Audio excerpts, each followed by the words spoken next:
एक 14 साल के बच्चे की अपने माँ से थोड़ी सी बहस हो जाती है और वो माँ से नाराज़ होकर घर छोड़कर चला जाता है।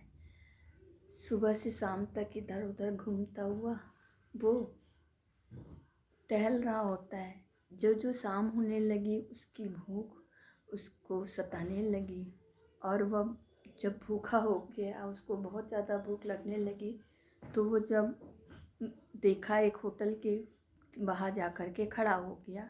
उस होटल का जब भी दरवाज़ा खुलता लोग अंदर जाते और एक बढ़िया सी खुशबू इसको लगती और ये जो है इसका मन और ज़्यादा खाने को करता, लेकिन इसके पास एक भी पैसा नहीं था। हाँ, तो ये बाहरी खड़ा और होटल में जाने आने वालों को देखता और बार बार दरवाज़ा खुलता और इसको वो भूख का एहसास होता और इसकी बढ़िया खुशबू से इसका मन और भी विचलित होता। ये सब अंदर बैठी हुई एक वेटर देख रही थी। उसने जब इस लड़के को बहुत देर से देखा और थोड़ा सा इसको को आतुर भी देखा कि ये चाह रहा है कि हाँ हमें भी कोई ले जाए और हमें भी खिलाए, तो वो जो है उस लड़के के पास आई और बोली, उसको अंदर ले जा कर के उससे पूछा कि बैठा करके कि क्या बेटा तुमको भूख लगी है? तो उसने हाँ में सर हिला दिया। वो अंदर गई और एक प्लेट बढ़िया सारा भोजन लगा करके ले आई और उस लड़के के सामने रख दिया।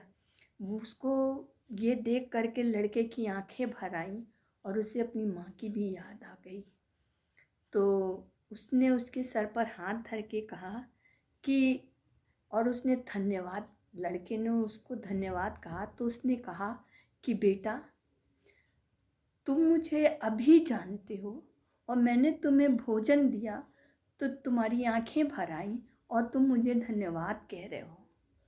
और वो माँ तुम्हारी 13-14 जो भी उम्र हो, इतने साल तक उसने तुम्हारा पालन पोषण किया, तुम्हारी हर ज़रूरतों का ख्याल रखा, तुम्हें दोनों टाइम अच्छे से अच्छा बनाकर खिलाया होगा। तुमने क्या कभी उनको भी धन्यवाद कहा?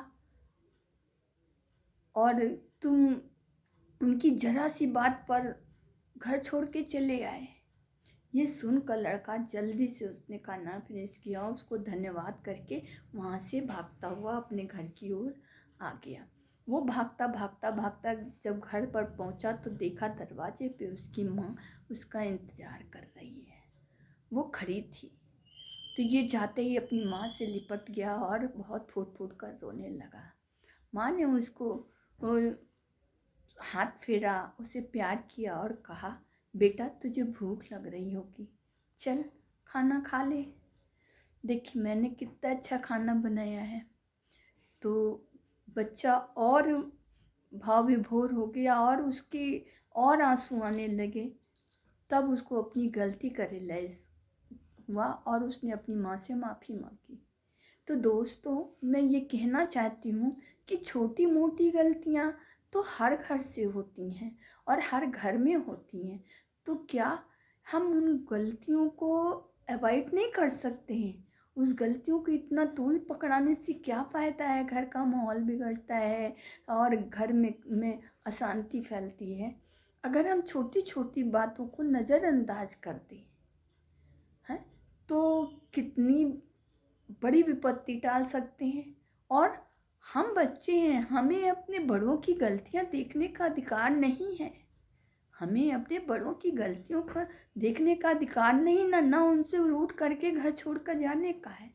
बल्कि यदि हमें कभी बड़ों की बात बुरी लगती है तो उस समय तो चुप रहना चाहिए, बाद में शांति से कहना चाहिए कि माँ या पिताजी आज आपने ऐसा कहा तो हमको बुरा लगा, हमने ये किया ही नहीं था।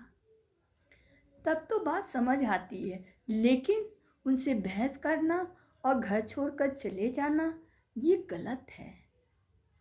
तो आप लोगों को ये ठीक लगे और अच्छा लगे तो प्लीज़ फॉलो कीजिएगा और सब्सक्राइब भी कीजिएगा।